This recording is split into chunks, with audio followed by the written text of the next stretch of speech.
Hello everyone, good morning all of you, नमस्ते बच्चों। कल अपनी एक भी क्लास नहीं हो पाई थी, आप लोगों ने वेट किया होगा। एक्चुअली कुछ तो 26 जनवरी की वजह से और शाम के समय मैंने लाइव क्लास लेने की कोशिश करी थी, बट टेक्निकल इश्यू की वजह से नहीं हो पाया। मैंने 5-7 बार ट्राई किया था, आप लोगों ने देखा होगा। तो कल की क्लास नहीं हो पाई थी, बट आज जो अपनी सारी क्लासेस थी बिल्कुल रेगुलर फिर से कंटिन्यू करेंगे। और ये है अपनी आज की पहली क्लास, हिंदी कंपलसरी, जिसमें हम अलंकार पढ़ रहे हैं। तो हमने कुछ अलंकार पढ़ लिए थे, उसमें से मैं बता देता हूं कि जो अपने सिलेबस में है वो अलंकार हम कंप्लीटली पढ़ेंगे और आज की अपनी अलंकार की कंप्लीट क्लास हो जाएगी।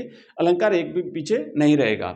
तो हमने देखो अनुप्रास, पहले तो सिलेबस में जो है ना 9 अलंकार है टोटल। अनुप्रास है हमने पढ़ लिया, श्लेष हमने पढ़ लिया और यमक पढ़ लेंगे आज, ठीक है। उसके बाद वक्रोक्ति, विरोधाभास, अतिशयोक्ति, विभावना, संदेह और भ्रांतिमान, ये सारे अलंकार आज की इस क्लास में कंप्लीट होने वाले हैं। बेस्ट से बेस्ट एग्जाम्पल दूंगा मैं आपको और इसकी परिभाषा बहुत ही सटीक, बिल्कुल कम से कम शब्दों में, ताकि इजीली आपको सारी चीजें समझ में आ जाए, बिल्कुल भी आपका डाउट नहीं रहेगा। तो आइए एक एक करके समझते हैं। अनुप्रास, हल्का सा रिवीजन। अनुप्रास में क्या होता है कि वर्ण की आवृत्ति होती है। श्लेष में क्या होता है कि शब्द की आवृत्ति नहीं होती है, लेकिन अर्थ उसका जो है वो भिन्न भिन्न रहता है। जितने संदर्भों के लिए उसका प्रयोग किया जाता है उसके लिए सबके लिए भिन्न भिन्न रहेगा, शब्द रिपीट नहीं होगा। यमक अलंकार में क्या होता है कि शब्द की आवृत्ति होती है और शब्द की आवृत्ति होती है उतनी ही बार अर्थ उसका भिन्न हो सकता है और नहीं भी हो सकता है, लेकिन शब्द की आवृत्ति होगी। तो ये 3 अलंकार हम पढ़ चुके हैं। एक उदाहरण लेते हैं, यमक अलंकार का हम यहाँ पे उदाहरण लेते हैं। हालांकि मैंने उस दिन करा दिया था, अगर आप लोगों ने देख लिया हो तो ठीक है, नहीं तो एक बहुत ही कम समय में इसको हम देख लेते हैं। इसमें क्या होता है कि शब्द की आवृत्ति होती है ना, शब्द की आवृत्ति होती है। आवृत्ति का मतलब होता है रिपीटेशन, है ना। आवृत्ति होती है, शब्द बार बार आता है, आवृत्ति होती है। जैसे 2 बार आया कोई भी शब्द तो उसके अर्थ भी 2 होंगे, भिन्न अर्थ होंगे। पर कई बार ऐसा होता है कि 2 बार आने के बावजूद भी उसका अर्थ एक ही रहता है। पर शर्त यह है कि शब्द की आवृत्ति जरूर होगी। अगर शब्द की आवृत्ति नहीं हुई और उसका अर्थ अगर भिन्न हुआ तो फिर वहां पे यमक नहीं होगा बल्कि श्लेष होगा। श्लेष का अर्थ होता है चिपका हुआ होना, यानी एक ही शब्द में भिन्न भिन्न अर्थ उसके चिपके हुए रहते हैं। जैसे हमने पानी वाला उदाहरण देखा था, है ना। तो यहां पे हम देखेंगे यमक में कनक कनकते सौगुनी मादकता अधिकाय। लिख लीजिए अगर लिखना चाहो तो, कि कनक कनक कनक कनक ते सौगुनी मादकता अधिकाय।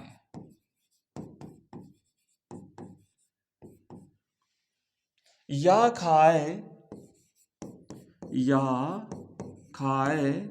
बोराय जग, या खाए बोराय जग, वा पाए बोराय, वा पाए बोराय। अब ध्यान से समझिएगा कि कनक का मतलब होता है बच्चों, यहां पे कनक का मतलब है धतूरा। ओके, धतूरा। धतूरा जो एक पौधा होता है छोटा, उस पे व्हाइट कलर के फूल लगते हैं और एक बीज आता है उस पे जिस पे कांटे होते हैं, जो भगवान शिव जी को चढ़ाया जाता है, फूल भी और वो धतूरा भी। और बड़ा खारा होता है ऐसा कहते हैं। अगर इंसान कोई खा लेना तो वो पागल हो जाए। तो एक कनक यानी धतूरा और दूसरा कनक यानी सोना। सोना माने गोल्ड, राइट। सोना यानी गोल्ड, यानी कि सोना मतलब नींद वाला सोना नहीं, गोल्ड सोना। तो धतूरा या सोना एक दूसरे से इतने, मतलब कि एक में जितनी मादकता है उससे ही ज्यादा दूसरे में उससे भी ज्यादा है। तो ऐसी मादकता है उसमें कि एक को खा जाने से ही जग बोरा जाता है, पागल हो जाता है, और दूसरे को तो खाना भी नहीं है, उसे तो खाली प्राप्त कर लेना है, ग्रहण कर लेना है। मतलब अगर किसी के पास सोना आ गया तो वो इंसान इतना पागल हो जाता है कि वो किसी को कुछ भी नहीं गिनेगा, वो संसार उसके लिए कुछ भी नहीं है, नारियल के टोपरे के समान हो जाती है। तो यहां पे ये उदाहरण था भाई, कनक कनक 2 बार आया है और इस दोनों का अर्थ जो है वो अलग अलग है। तो क्या अर्थ है, एक का धतूरा दूसरे का सोना। ये बेस्ट एग्जांपल है यमक अलंकार का, ठीक है। आइए आगे बढ़ते हैं और नेक्स्ट हमारा अलंकार है बच्चों वक्रोक्ति अलंकार ध्यान से समझिएगा, बिल्कुल सिंपल सा है। वक्रोक्ति, वक्रधन उक्ति यानी टेढ़ी उक्ति, मतलब यह है कि कहने वाले का भाव कुछ और होता है लेकिन सुनने वाला उसका दूसरा अर्थ ग्रहण कर लेता है। तो क्या होता है, वक्र उक्ति या फिर इसे हम कुटिल उक्ति कह सकते हैं, जहां वक्ता की बात का श्रोता द्वारा भिन्न अर्थ ग्रहण किया जाए, वहां पे वक्रोक्ति अलंकार होता है। एक बेस्ट एग्जांपल ध्यान से देखिए कि एक कबूतर देख हाथ में एक कबूतर देखा, तो एक कबूतर देख हाथ में पूछा कहां अपर है, अपर मैंने दूसरा कहां है पूछा, तो जवाब क्या मिला, अपर कैसा उड़ गया, अपर कैसा उड़ गया, वह तो सपर है, मतलब पर सहित है। तो अब देखो पहले समझो इसको, एक्चुअली ये प्रसंग क्या है, कहाँ पे ये संदर्भ इसका टोटली समझिए।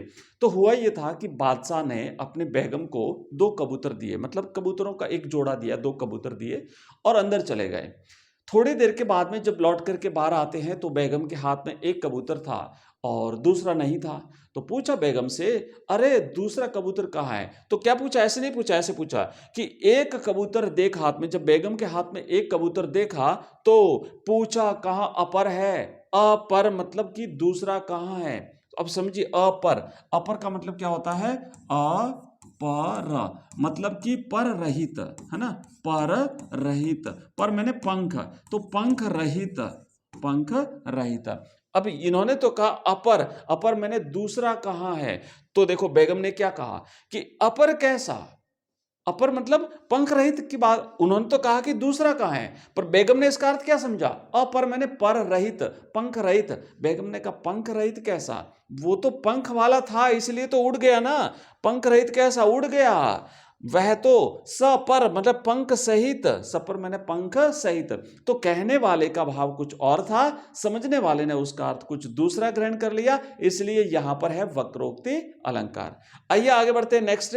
और बच्चों देखो ये मैं आपको सारी चीजें बता रहा हूं, फिर भी अगर आपका कोई डाउट रह जाता है तो आप इस वीडियो के कमेंट बॉक्स में मुझे कमेंट कर दीजिए। मैं बिल्कुल आपके जो भी डाउट आएंगे, जो भी आपके क्वेश्चंस आएंगे, जो भी आपका कमेंट रहेगा, मैं पूरी तरह से अच्छी तरह से समझा करके रिप्लाई देने की पूरी कोशिश करूंगा, या हो सका तो आपके कमेंट्स को कंबाइन करके उसकी एक क्लास वीडियो बना लूंगा, तो आपको इजीली सारी चीज़ें क्लियर कर दूंगा। और बाकी अपना कोर्स तो है ही, जो बच्चे नए हैं उनको बता दूं कि हमारा अपना ऐप है एजुकेशन राइज, थोड़ा सा मैं यहाँ पे लिख देता हूँ, एजुकेशन राइज नाम से अपना ऐप है, और ये ऐप आपको इस वीडियो के डिस्क्रिप्शन में मिलेगा, एजुकेशन RISE राइज, जहां पे कंप्लीट कोर्सेज मिलेंगे आपको, कंप्लीट व्याकरण मिलेगी, कंप्लीट कोर्स अगर हिंदी का, इंग्लिश का, हिस्ट्री, पॉलिटिकल साइंस, ज्योग्राफी, कोई भी सब्जेक्ट ओनली 99 रुपए में, 99 रुपीज में। अगर आप किसी भी सब्जेक्ट्स के ओनली नोट्स चाहते हैं तो केवल 11 रुपए में। अगर आप टेस्ट सीरीज ज्वाइन करना चाहते हैं तो केवल 11 रुपए में। ये सारी चीजें आपको हमारे इस ऐप में मिलेगी। और एक हमारा नंबर नोट कर लीजिए, उस नंबर पर आप हमें मैसेज कर सकते हैं 9079622989। इस नंबर पे जब आप हमें मैसेज करेंगे तो हमारे ऐप का लिंक मिलेगा, वेबसाइट का लिंक मिलेगा, टेलीग्राम चैनल का, व्हाट्सएप ग्रुप का, सारे के सारे लिंक आपको मिल जाएंगे, तो यहां से भी आप ज्वाइन कर सकते हैं। चलिए आगे बढ़ते हैं। और वक्रोक्ति जो अलंकार है बच्चों, इसके 2 भेद हैं। क्या है, एक तो है काकु वक्रोक्ति और एक है श्लेष वक्रोक्ति। ज्यादा डिटेल में नहीं जाना है, बस इतना सा ध्यान रखिए, अगर पूछा जाता है कि वक्रोक्ति के भेद कितने हैं तो 2 भेद हैं, ठीक है, बस इतना याद रखिएगा।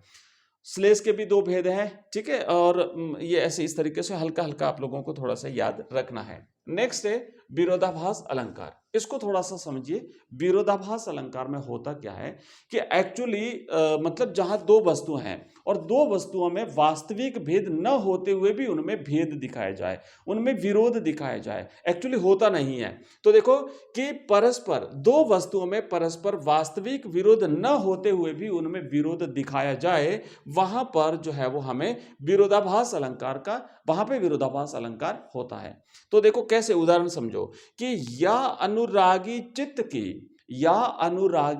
की गति समझे नहीं कोई, ज्यों ज्यों बूढ़े श्याम रंग त्यों त्यों उज्जवल होए। अब देखो भाई कि इस हृदय की, इस चित्त की, अनुरागी को, इसके लगाव को, इसके प्रेम को कोई समझ नहीं पाया, है ना, गति समझे नहीं कोई, इसकी गति को आज तक कोई समझ नहीं पाया। क्या कहते हैं कि ज्यों ज्यों बूढ़े श्याम रंग। अब यहां पे भाव तो ये है कि जैसे जैसे कृष्ण के प्रेम में ये और ज्यादा अंदर जाता है वैसे वैसे ये पवित्र होता है, उज्जवल होता है। लेकिन ऊपरी तौर पर अगर हम देखें बच्चों, तो ज्यो ज्यो बूढ़े श्याम रंग, बूढ़े का मतलब होता है डूबना, श्याम रंग का मतलब होता है काला रंग। तो हृदय अगर काले रंग में डूबेगा तो वो उज्जवल होगा क्या? वो उज्जवल नहीं बल्कि काला होना चाहिए, बट यहां पे कह रहा है उज्जवल होगा। तो काले में डूबता है, उज्जवल होता है। तो भाई ये तो विरोधाभास अलंकार हो गया। एक्चुअल में है नहीं विरोधाभास, एक्चुअल भाव तो यही है कि श्याम के रंग में, भगवान कृष्ण के रंग में डूबने से हृदय पवित्र होता है, भाव तो ये है। पर ऐसा आभास हो जाता है, लगता है कि भाई विरोधाभास अलंकार है। ठीक है, तो यहां पे रहेगा विरोधाभास अलंकार। इसी प्रकार का उदाहरण आप और भी बच्चों देख सकते हैं कि जैसे हमने हरिवंश राय बच्चन साहब की कविता पढ़ी थी ना, तो उन्होंने भी यहाँ पे जो उदाहरण दिए हैं कि निज रोदन में राग लिए फिरता हूँ। तो निज रोदन में राग लिए फिरता हूँ, रोदन मैंने रोना, रुलाई, और उसमें राग मैंने संगीत। तो रोने में संगीत कहाँ से आ गया? तो ये विरोधाभास अलंकार है। हालांकि कवि का भाव कुछ अलग है कि भाई मैं अपने स्वयं के भावों को व्यक्त करता हूँ और दुनिया उसे, मैं तो अपने दुख तकलीफों को व्यक्त करता हूं, पर दुनिया उसे मान लेती है क्या? संगीत। दुनिया उसे मान लेती है गीत, दुनिया उसे मान लेती है कविता।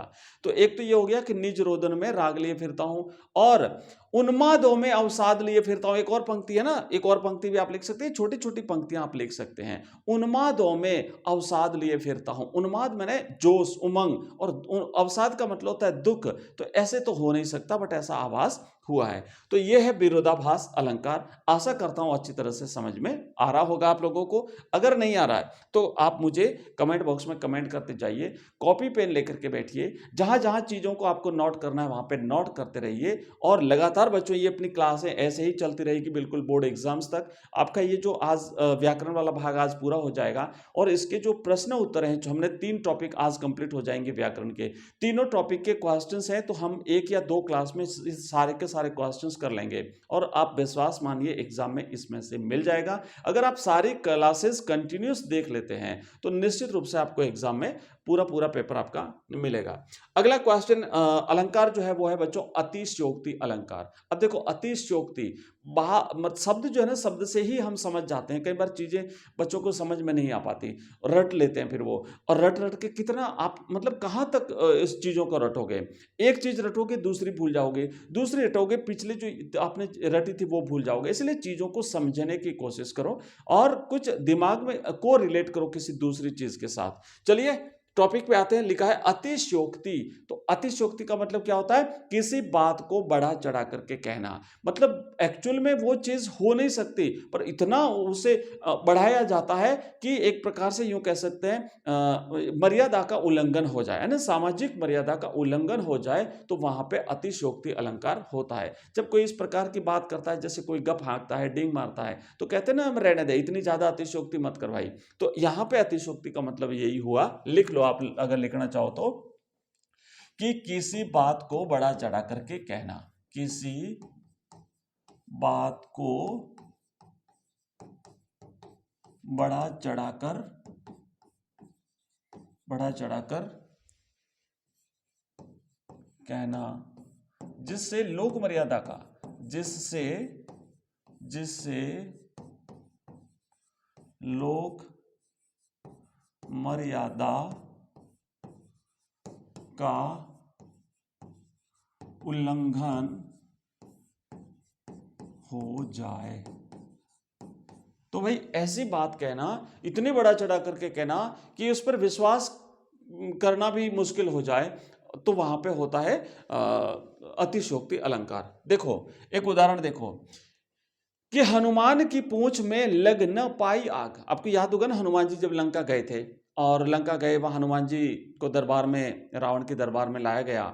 हालांकि वो तो सब जगह घूम लिए थे, और वो चाहते थे कि मुझे वहां पे ले जाया जाए, तो फिर उनको पकड़ के वहां पे ले जाया गया, तो वो गए, और फिर वहां पे सारी चीजें हुई, और बाद में हनुमान जी की पूंछ में कहा भाई काम करो, इसकी पूंछ में आग लगा दो। तो कपड़ा लपेटा जाता है, और फिर उनके पूंछ में आग लगाते हैं, हनुमान जी उड़ते हैं चारों तरफ इधर उधर, और लंका जो है वो जलाते हैं, और जलती हुई लंका हम देखते हैं। तो वही संदर्भ यहाँ पे दिया हुआ, क्या कहा है कि हनुमान की पूंछ में लग न पाई आग, और लंका सारी जर गई।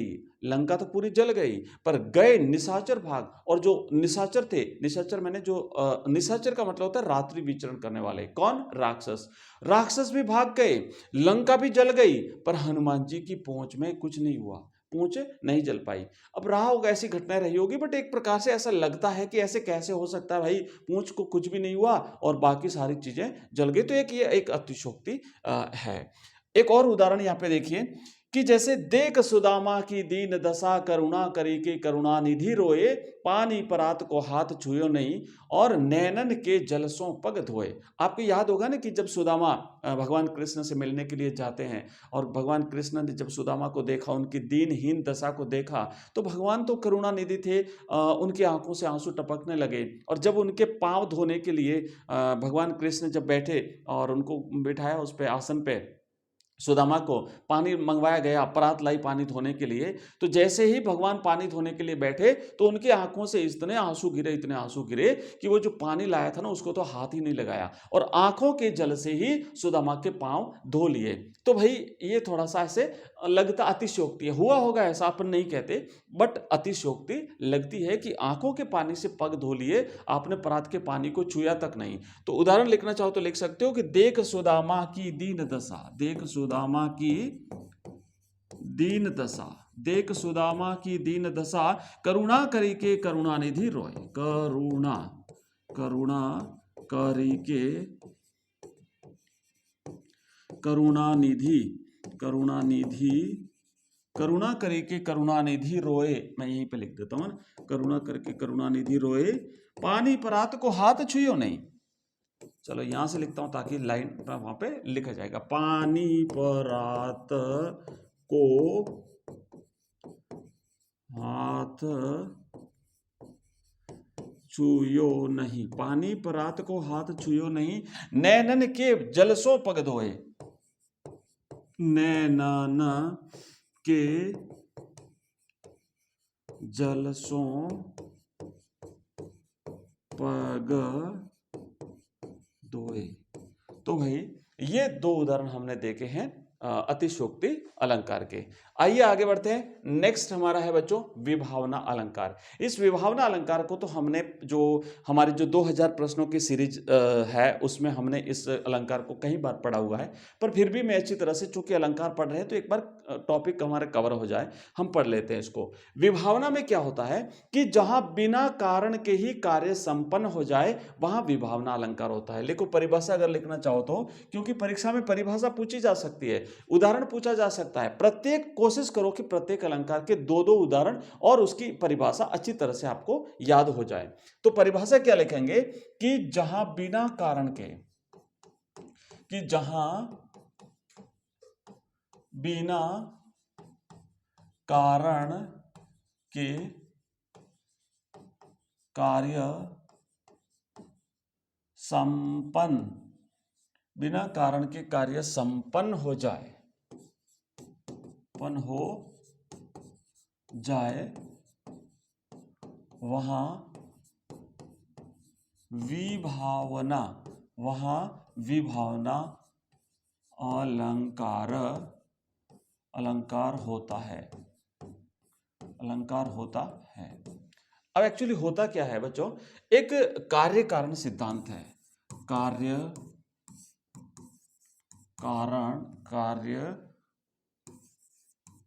अरे भाई क्या है, कार्य कारण है ना, कार्य कारण सिद्धांत। एक्चुअली होता क्या है कि इस संसार में सिद्धांत, कि इस संसार में जितने भी कार्य होते हैं, जितने भी कार्य होते हैं उनका कोई न कोई कारण अवश्य होता है, बिना कारण के कोई भी कार्य संभव नहीं है। जैसे जैसे आप लोग पढ़ रहे हैं, क्यों? क्योंकि अच्छे नंबर लाने हैं। मतलब कोई भी कारण, कुछ भी घटना इस संसार में होती है उसका कोई ना कोई क्या होता है, कार्य होता है। बट ये जो अलंकार है विभावना अलंकार, ये एक ऐसा अलंकार है जहां पे बिना कारण के ही कार्य संपन्न हो रहा है, तो वहां पे क्या होता है, वहां पे होता है अपना विभावना अलंकार। एक बेस्ट उदाहरण जो हमने पहले भी कई बार देखा हुआ है वो ये है कि बिनु पद चले, बिनु पद चले सुने बिनु काना। चलो लिख लो आप, अगर लिखना चाहो तो मैं लिखा देता हूं कि बिनु पद चले सुने बिनु काना। उदाहरण, उदाहरण है भाई, बिनु पद चले, सुने बिनु काना, सुने बिनु काना, बिनु पद चले सुने बिनु काना, और कर बिनु कर्म करे विधि नाना, कर बिनु कर्म करे विधि नाना, करे विधि नाना। ठीक है, अब देखो कि भाई बिना पांवों के, पद मैंने पांव, बिना पांवों के चले और बिना कानों के सुन ले और बिना हाथों के संसार के सारे कार्य कर ले, तो ये तो भाई बिना बिना बिना के भी सब कुछ हो रहा है। मतलब पाँव नहीं है चल रहा है, अब हाथ नहीं है फिर भी सारा काम हो रहा है, कान नहीं है फिर भी सुन रहा है। कौन? ये सारा काम भगवान करते हैं। हमने भगवान जी को नहीं देखा, हमने भगवान को नहीं देखा, बट फिर भी हम भगवान के सामने जा कर के प्रार्थना करते हैं, भगवान को हाथ जोड़ते हैं, हम भगवान से निवेदन करते हैं, किसी कार्य को करने के लिए भगवान से जो है अपन इच्छा व्यक्त करते हैं, और भगवान हमारी सारे कार्य कर रहे हैं। तो यह है विभावना अलंकार का अच्छा उदाहरण। आइए आगे बढ़ते हैं नेक्स्ट अलंकार की तरफ, और अगला अलंकार है बच्चों संदेह अलंकार। दो अलंकार है, ध्यान से समझिएगा। एक है संदेह अलंकार और दूसरा है भ्रांतिमान अलंकार। भ्रांति मैंने भ्रम, संदेह मैंने इसका तो डाउट है, डाउट संदेह। समझिएगा संदेह क्या होता है कि जहां रूप और रंग और गुण की समानता के कारण किसी वस्तु को देख करके यह निश्चित न हो पाए कि यही वस्तु है कि नहीं है। किसी रूप को देख करके, किसी रंग को देख करके या उसके किसी गुण को देख करके हम संशय में रहते हैं, हम डाउटफुल रहते हैं, संदेह रहता है, अंत तक स्थिति क्लियर नहीं हो पाती। और अंत तक जब स्थिति क्लियर नहीं होती, वो लगातार संदेह हमारा बना रहे, तो वहां पे होता है संदेह अलंकार। एक बढ़िया उदाहरण देखिए पहले। यहां पे ये भी कह सकते हैं कि उपमेय में उपमान की अंत तक जो है वो क्या है, शंका बनी रहती है, उसका समाधान हो नहीं पाता, संदेह बना ही रहता है, वो है संदेह अलंकार। तो क्या होता है इसमें, एक बढ़िया सा उदाहरण है, और उदाहरण उस समय का है जब द्रौपदी का चीरहरण हो रहा था। कौरवों और पांडवों की जो सभा बैठी थी, सभा में वो जुआ खेला गया है ना, उसमें हार गए, द्रौपदी को दांव पे लगाया, और जब दुर्योधन उसका चीरहरण कर रहा है, द्रौपदी ने भगवान कृष्ण को याद किया, और भगवान कृष्ण ने अपना मायावी रूप दिखाया भाई वहां पे। वो खींचता गया, उसकी साड़ी को खींचता गया, उधर ढेर लगता जा रहा है, साड़ी का तो कोई अंत ही नहीं आ रहा है भाई। तो उस समय फिर कवि ने उस दृश्य को याद करके कल्पना करी, और फिर ऐसा कहा, क्या कहा कि सारी बिच नारी है कि नारी बिच सारी है, कि सारी ही की नारी है कि नारी ही की सारी है। अरे कुछ पता ही नहीं चल रहा है भाई कि सारी बीच नारी है, ये जो साड़ी है ना जिसको खींच रहा है, इसके बीच में नारी है, या फिर नारी बीच सारी, या नारी के बीच में सारी, क्या है कुछ समझ में नहीं आ रहा है। नारी जो है वो सारी उस साड़ी के अंदर है, या साड़ी के अंदर नारी है। फिर क्या कर रहा है कि सारी है कि नारी, या फिर इस साड़ी की बनी हुई महिला है, नारी है, या फिर कि नारी ही की सारी, या फिर इस नारी की ही सारी बनी हुई है। सॉरी, क्या है कुछ समझ में नहीं आ रहा है। तो ये संशय बना रहा है, ये हो क्या रहा है भाई, कपड़ा आ रहा है अंदर, बाहर आ रहा है, बाहर आ रहा है, खींचता जा रहा है, आ रहा है कपड़ा, कुछ अंत ही नहीं हो रहा है इसका। तो इसलिए कहा है कि ना सारी बीच नारी है कि नारी ही की सारी है, कि सारी ही की नारी है कि नारी ही की सारी है। बहुत बढ़िया अच्छा उदाहरण है। ठीक है, तो ये हो गया अपना संदेह अलंकार। आइए आगे बढ़ते हैं और नेक्स्ट देखते हैं भ्रांतिमान अलंकार। तो देखो बच्चों, भ्रांतिमान, अब भ्रांतिमान में क्या होता है कि जहां किसी विशेष समानता के कारण एक वस्तु को देख करके दूसरी वस्तु समझ लिया जाए। आपको याद होगा सुदामा जब सुदामा नहीं,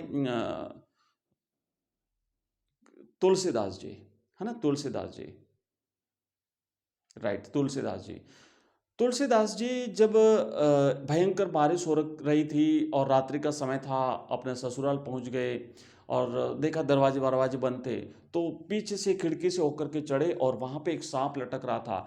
उस सांप को उन्होंने रस्सी समझ लिया, क्योंकि रस्सी और सांप में समानता होती है।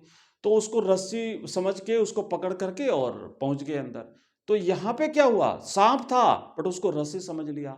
तो समानता के कारण किसी एक वस्तु को दूसरी वस्तु समझ लेना। तो यहां पर भी यही होता है, किसी एक वस्तु किसी समानता के कारण, क्या समानता थी दोनों में, सांप रस्सी जैसा दिखता है, रस्सी सांप जैसी होती है, उस समानता के कारण एक वस्तु को दूसरी वस्तु समझ लिया, उन्होंने उसे रस्सी समझ लिया। तो इसलिए यहां पे भ्रांतिमान अलंकार है, भ्रम हो गया कि ये ऐसा था, एक्चुअली वो था नहीं, वो एक्चुअली वो रस्सी नहीं थी, वो सांप था, बट उनको भ्रम था। इसी प्रकार का एक उदाहरण देखिए कि ओस बिंदु चुग रही हंसिनी मोती समझे। ओस के जो ओस होते हैं ना, ओस के जो कण होते हैं, सुबह सुबह आपने देखा होगा ना, जब हरी हरी घास पे ओस के जो कण गिरते हैं, तो जो हंसिनी होती है, हंस मोती खाता है भाई, तो उस हंसिनी जो है उसको मोती समझ करके चुग रही है, वो सोच रही है मोती है, एक्चुअली मोती है नहीं है, क्या, ओस। तो एक्चुअली वो चीज होती नहीं है, लेकिन समानता है, मोती और इस ओस में, दोनों में समानता है, मोती भी चमकता है, ओस भी चमक रही थी, तो इसलिए वो उसे समझ करके निकल रही। जैसे सांप था नहीं, सांप था, रस्सी नहीं थी, बट उसे रस्सी समझ लिया गया, एक्चुअली में वो रस्सी थी नहीं। तो यहां पर भी वो एक्चुअली चीज होती नहीं है, बट समानता के कारण उसे मान लिया जाता है, तो वो होता है भ्रांतिमान अलंकार। तो ये हमारे आज के अलंकार बच्चों कंप्लीट हुए, और इस तरीके से हमने हिंदी व्याकरण के 3 टॉपिक पढ़ लिए। मैं आपको बता देता हूं कि हिंदी जो व्याकरण है हमारी, अब इसमें एक टॉपिक बचा है, हिंदी व्याकरण का हमें सिर्फ एक टॉपिक बचा है। तो हिंदी व्याकरण में हमने देखो क्या क्या पढ़ा है। पहले हमने पढ़ा भाषा व्याकरण और लिपि का परिचय, राइट। भाषा व्याकरण और लिपि का परिचय हमने पढ़ा। दूसरा टॉपिक हमने पढ़ा बच्चों शब्द शक्ति, और हमने शब्द शक्ति जो है, इसके भेद, इसके उदाहरण, सारी चीजें हम क्लियर कर चुके हैं। और तीसरा टॉपिक हमने पढ़ा है इसका अलंकार, राइट, ये अलंकार। तो ये 3 टॉपिक पढ़ चुके हैं। चौथा टॉपिक है अपना पारिभाषिक शब्दावली, पारिभाषिक शब्दावली, राइट। अब ये जो पारिभाषिक शब्दावली है ना बच्चों, ये एक दिन में याद नहीं होगी। ये शब्द हैं जो हमें याद करने पड़ेंगे, टेक्निकल वर्ड्स होते हैं जो ऑफिस में काम आने वाले सामान्यतः शब्द होते हैं, तो इनका तो रोज ही अभ्यास करना पड़ेगा। और अपनी जो प्रश्नों की, जो 2000 प्रश्नों की सीरीज चल रही है, उसमें हम हर पर डे एक दो क्वेश्चन इसके लेते हैं, और ये हम आगे भी सीरीज को कंटिन्यू करते रहेंगे। आप भी थोड़ा कोशिश करिए, जहां भी आपको मिले उसे याद कर लीजिएगा। अब जो हमने 3 टॉपिक किए हैं, इन 3 टॉपिक्स के जितने भी प्रश्न बनते हैं, वो सारे प्रश्न हम करेंगे। इसकी टोटली 2 क्लास लेंगे। मैं आपको थोड़ा सा हम विस्तार में पढ़ना पड़ेगा बच्चों। क्या होता है कि सफलता का कोई शॉर्टकट नहीं होता, मैं रेगुलरली आपको बताता हूं। अगर हम करें नहीं, हम एक क्लास में सब कुछ कर लेंगे, एक क्लास में वो कर लेंगे, एक क्लास बस पर्याप्त है, नहीं है बच्चों पर्याप्त, फिर वो आपके साथ धोखा हो जाएगा। इसलिए पढ़ना है तो डिटेल पढ़िएगा, अभी भी टाइम है, ज्यादा लेट नहीं हुआ है, और हम लगातार पढ़ रहे हैं ना पिछले टाइम से। एवरीडे अपनी जो क्लासें आती है, तो 2 क्लास में हम करेंगे, जल्दी नहीं करेंगे, उतावल नहीं करेंगे, 2 क्लासें रहेंगे, थोड़ी लंबी जरूर करेंगे, बट 2 क्लास में 3 टॉपिक्स के जितने भी प्रश्न बनते हैं, चाहे वो रिक्त स्थान के हो, क्योंकि इसमें से रिक्त स्थान के प्रश्न ही एग्जाम में पूछे जाएंगे, बट हम ऑब्जेक्टिव भी करेंगे। ऑब्जेक्टिव टाइप के प्रश्न करने से हम रिक्त स्थान के कवर कर लेते हैं, रिक्त स्थान के करने से ऑब्जेक्टिव कवर हो जाते हैं। इसके अति लघुतरात्मक प्रश्न भी कर लेंगे, वो भी रिक्त स्थान हमारा कवर करेगा। ठीक है, ये हम जो है वो कंप्लीट करेंगे, और अपनी 2000 प्रश्नों की सीरीज है हिंदी कंपलसरी की, रेगुलर चलती रहेगी। अब आपसे ये कहना चाहता हूं कि अगर आप लोग चाहते हो कि जो अपने हिंदी कंपलसरी की जो किताबें हैं, उनकी जो टॉपिक्स हैं, वो अगर आप चाहते हो तो मैं वो भी करा दूंगा। इस वीडियो के कमेंट बॉक्स में कमेंट कर दीजिएगा। बाकी जो हिंदी साहित्य की अपनी क्लास थी, फिलहाल बंद है, उसको भी मैं स्टार्ट करने जा रहा हूं, फिर से स्टार्ट करेंगे। हिस्ट्री की क्लास चलेगी, इंग्लिश की अपनी जो ग्रामर अपन पढ़ रहे हैं, अभी नेक्स्ट थोड़ी देर बाद जस्ट आपको इसकी क्लास मिलेगी 7 बजे एवरीडे, अपनी ये जो क्लास रहती है, तो वो क्लास इंग्लिश की भी चलती रहेगी। और बाकी जो अपनी क्लासेस है, लाइव क्लासेस चलती थी पॉलिटिकल साइंस की और ज्योग्राफी की, और हिस्ट्री की भी अपन शुरू करने वाले हैं। ठीक है, हिंदी साहित्य की भी करेंगे, तो इसमें से एक बंद करेंगे, दूसरी चालू करेंगे, एक बंद करेंगे, दूसरी चालू करेंगे, ऐसे, क्योंकि इतनी सारी तो एक साथ नहीं हो पाएगी, बट एक एक करके सब कुछ अपन कंप्लीट कर लेंगे। तो ये थी बच्चों आज की क्लास। अगर आपको क्लास अच्छी लगी हो तो वीडियो को लाइक जरूर करके जाइए, और साथ ही साथ अपने मित्रों के साथ इसे शेयर करिए, ताकि वो लोग लोग भी अपने साथ जुड़ करके अच्छी तैयारी अपनी कर सकें। मिलते हैं अगली क्लास में, तब तक के लिए जय हिंद, जय भारत।